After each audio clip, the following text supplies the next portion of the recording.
Okay ka rin, Pia Cayetano no? Ha? Hihingi ka ng simpatya sa mga kasama mo. Hihingi ka ng pangungumusta. Anak ka naman ng pating.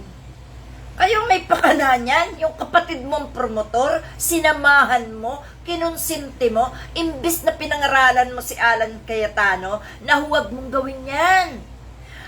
Malilintikan tayo. Huwag nating konsintin si Bato de la Rosa. Huwag nating gamitin ang Senado.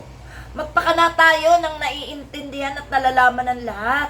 Maging transparent tayo sa tao. Dapat yun ang ginawa mo. Dapat yun ang ipinagdiinan mo sa kapatid mo para hindi niya nagawa ang mga karumaldumal na katarantaduhan sa loob ng Senado. Ipinagkatiwala sa inyo ng bayan ng Senado bilang mga senador kayo para mag-iluklok ang mga sarili nyo dyan para maglingkod ng tama, hindi para isabotahe ang Pilipinas. Ngayon, iiyak-iyak ka? Super actress ka din pero hindi bagay. Dahil wala sa hulog, wala. Naggawa kayo ng mga script nyo. Pero kayo rin ang naapektuhan. Ginamit nyo si Bato de la Rosa para mapatalsik si Senador Soto. Pero anong nangyari sa inyo? Ha?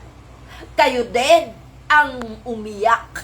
Mga iyakin pala kayo Hindi nyo pala kaya panindigan yung mga katarantaduhan nyo Bakit gumagawa kayo? Alam mo, Pia, kahit naging senadora ka, tanga ka. Alam mo kung bakit? Kasi hindi mo ginagamit sa tama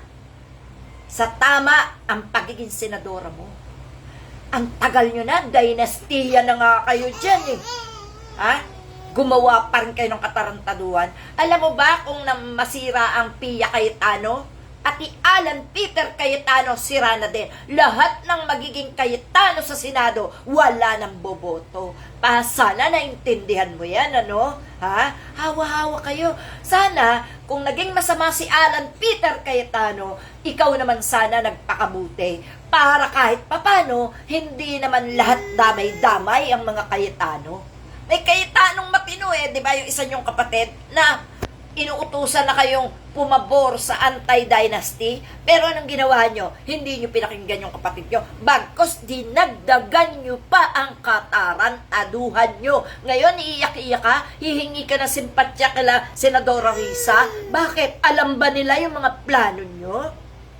Humingi ka ng simpatya doon sa mga kasama nyo sa katarantaduhan na hindi nagmalasakit sa inyo. Doon ka humingi dahil alam nila ang mga katarantaduhan yung gagawin, pero kayo naglaglagan. Yun.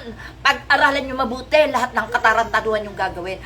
Isipin nyo kaagad ang mangyayari para hindi nyo na planuhin pang sumama sa lahat ng kagaguhan ng mga nagyayaya sa inyo na isabotahe ang bayan. Bayan ang sinabotahe nyo. Hindi lang ang Senado, pati ang bayan, ang mga mamamayan. Okay? Sige, salamat.